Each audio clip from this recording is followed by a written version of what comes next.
Selamat berjumpa di mata kuliah kompresi data.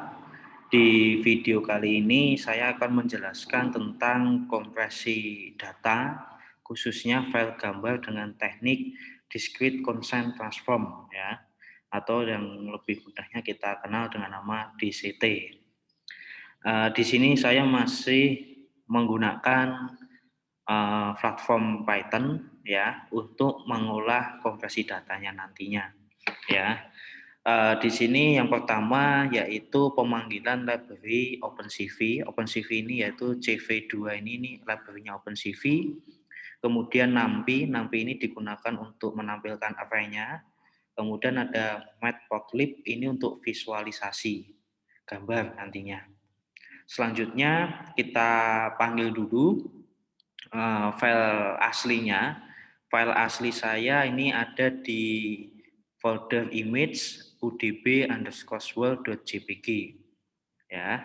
Nah, ini kita panggil image/udb_world.jpg, lalu ada 0. 0 ini maksudnya kita memanggil file ini dalam bentuk grayscale. Nah, ini yang menjadi catatan jika kita bermain dengan image processing, disarankan gambar itu dalam bentuk atau diolahnya dalam bentuk grayscale. Nah, mengapa? Kalau kita bicara gambar asli, itu kan sebenarnya warnanya ada 3 layer, ada RGB, ada 3 kan? Nah, kalau itu kita proses, berarti ada 3 kali langkah. Nah, sedangkan grayscale ini dia hanya memiliki satu layer. Dalam artian cukup satu langkah kita sudah bisa mengolah gambar itu. Ya, jadi di sini kita panggil file gambar itu, kemudian dikonversi ke dalam bentuk grayscale. Nah, hasilnya ini nanti disimpan dalam bentuk file atau variabel img_asli_grayscale.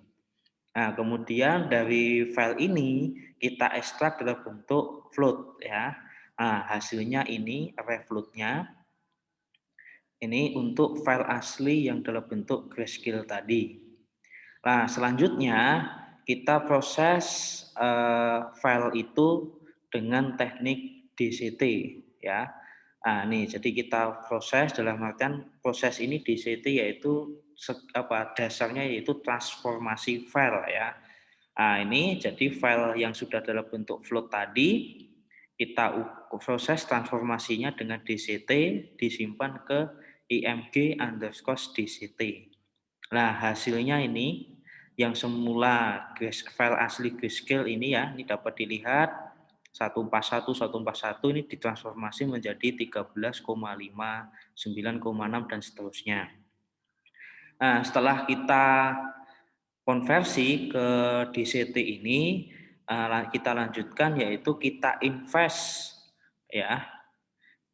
Kita invest file DCT ini tahap pertama. Dalam artian kita lakukan pendekatan file hasil transformasi tadi ke dalam bentuk file mendekati file aslinya. Dalam artian kita invest ya. Nah, yang semula tadi 141 diubah ke transformasinya diubah ke 13, ini kita dekatkan lagi ke file aslinya yaitu 141 lagi. Nah, kemudian kita invest lagi yang dimana kalau ini invest yang pertama ini invest tahap 1 ini invest normal. Nah, sedangkan invest kedua ini kita kecilkan frekuensinya ke 100 kali 100 ya. Nanti ini konfigurasi untuk invest dengan frekuensi 100 kali 100.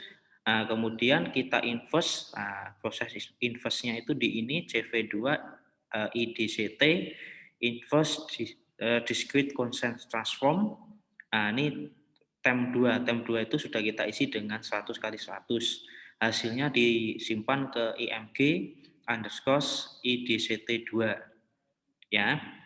Nah, teman-teman bisa perbandingkan kalau tahap 1 itu invest dalam bentuk normal, mendekati file normalnya, lalu yang kedua kita kecilkan ke 100 kali 100. Nah, ini hasilnya saat menjadi 129,15 dan seterusnya.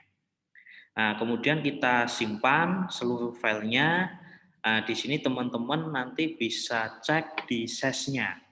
Ini file asli ini kita kompres menjadi grayscale tadi, jadi dari 1,46 MB menjadi 755 kilobyte.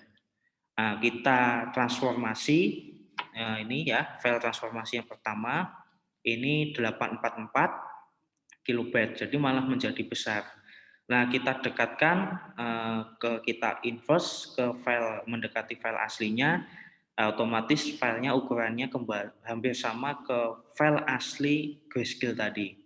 Ya, sama ini, ya kan? Nah, kemudian ini proses kompresinya kita inverse dengan frekuensi 100 kali 100, dalam artian hasilnya menjadi lebih kecil size-nya. Ya, ini yang kedua. Nah, ini sebagai contohnya untuk teknik kompresi data file gambar dengan teknik DCT. Nah, sekalian menyambung bahwa pertemuan kemarin saya juga membahas tentang metadata. Di sini metadata hubungannya apa sih di sini? Jadi saya memakai website online untuk mengecek metadata. Saya pakainya di website metapix.com ya. Di sini akan kita coba kita deteksi file aslinya. File aslinya kan ini yang masih berwarna, kita tambahkan bahwa di file aslinya ini memang tidak ada metadata apa-apa. Dalam artian ini memang file editing ya. Ini tidak ditemukan semuanya. Ya.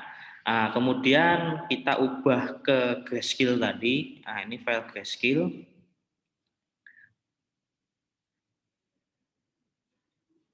Ya, ini juga sama, tidak ditemukan.